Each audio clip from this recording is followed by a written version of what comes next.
തലസ്ഥാനത്ത് മഴയ്ക്ക് ശമനമുണ്ടെങ്കിലും പലയിടത്തും വെള്ളക്കെട്ട് രൂക്ഷമാണ്. പല വീടുകളിലും വെള്ളം കയറി. ഓട നിർമ്മാണത്തിലെ അപാകതയും ശുചീകരണ പ്രവർത്തനങ്ങൾ വൈകിയതുമാണ് വെള്ളക്കെട്ടിന് കാരണമെന്ന് നാട്ടുകാർ പറയുന്നു. സുരേഷ് തയ്യാറാക്കിയ റിപ്പോർട്ട്. തലസ്ഥാനത്ത് മഴ പെയ്തതോടെ വെള്ളക്കെട്ടും രൂക്ഷമായിരിക്കുകയാണ്. കഴിഞ്ഞ ദിവസം രാത്രിയിലൊക്കെ നല്ല മഴയുണ്ടായിരുന്നു. ഇപ്പോൾ മഴയ്ക്ക് ശമനമുണ്ടെങ്കിൽ പോലും വെള്ളക്കെട്ടിന് ഒരു ശമനം ഉണ്ടായിട്ടില്ല. താഴ്ന്ന പ്രദേശങ്ങളൊക്കെ തന്നെ ഇതേ രീതിയിൽ വെള്ളക്കെട്ട് തുടരുകയാണ്. നിർത്താതെ ഒരുപക്ഷെ ഇനിയും മഴ പെയ്യുകയാണെങ്കിൽ ഈ വെള്ളക്കെട്ട് വീണ്ടും ഉയരാനുള്ളൊരു സാധ്യത തന്നെയാണ് പറയുന്നത്. തലസ്ഥാന നഗരത്തെ സംബന്ധിച്ചിടത്തോളം സാധാരണ രീതിയിൽ മഴ പെയ്താൽ പോലും വെള്ളക്കെട്ട് ഉണ്ടാകുന്ന പ്രദേശമാണ്. നേരത്തെ തന്നെ നമ്മൾ കഴിഞ്ഞ ദിവസങ്ങളിലൊക്കെ ഈ വെള്ളക്കെട്ട് പറയുമ്പോഴും പലരും പറഞ്ഞൊരു പ്രശ്നം ഈ ഓട വൃത്തിയാക്കലുകളോ അല്ലെങ്കിൽ ഓടയുടെ നവീകരണ പ്രവർത്തനങ്ങളോ ഒന്നും തന്നെ നടക്കുന്നില്ല എന്നതാണ്. മഴക്കാലപൂർവ്വ ശുചീകരണം പോലും കൃത്യമായി നടക്കുന്നില്ല. അതുകൊണ്ട് തന്നെ ഈ വേനൽ മഴ ഉണ്ടാകുമ്പോൾ പോലും ഇത്തരത്തിൽ വെള്ളക്കെട്ടുണ്ടാവുകയാണ്. ഇനി മെയ് 31 കാലവർഷം കനക്കുകയാണെങ്കിൽ ഏത് രീതിയിലായിരിക്കും വെള്ളക്കെട്ട് എന്നൊരു ആശങ്ക കൂടി ജനങ്ങൾ പങ്കുവയ്ക്കുകയും ചെയ്യുന്നുണ്ട്. ഈ നഗരപ്രദേശങ്ങളിലെ കാഴ്ച ഇതുപോലെയാണ്. ഇതിന് സമാനമായ രീതിയിൽ തന്നെയാണ് മലയോര മേഖലകളിലും മറ്റ് ഉൾപ്രദേശങ്ങളിലും കാണാൻ കഴിയുന്നത്. ഈ കഴിഞ്ഞ ദിവസത്തെ കനത്ത മഴയിൽ തന്നെ ഈ നെടുമങ്ങാട് വെമ്പായം ഭാഗങ്ങളിലടക്കം താഴ്ന്ന പ്രദേശങ്ങൾ വെള്ളത്തിനടിയിലാകുന്നൊരു സ്ഥിതിവിശേഷം ഉണ്ടായിരുന്നു.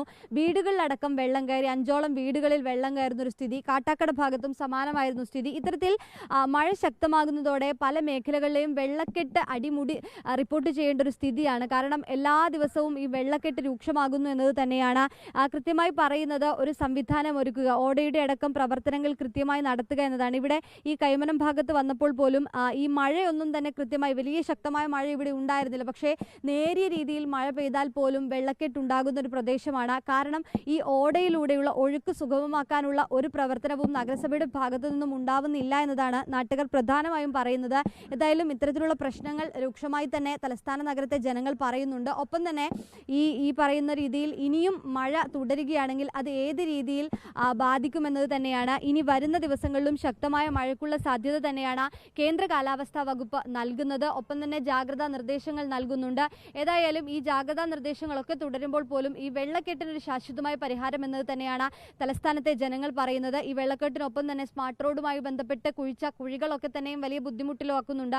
പലയിടത്തും ഗതാഗതമൊക്കെ നിയന്ത്രണം ഇപ്പോൾ തന്നെ ഈ റോഡ് നിർമ്മാണത്തിന്റെ ഭാഗമായി ഉണ്ട്. അപ്പോൾ ഈ മഴ കൂടിയാവുമ്പോൾ അത് വലിയ രീതിയിൽ ബുദ്ധിമുട്ടിലാക്കുന്നു എന്നതാണ്.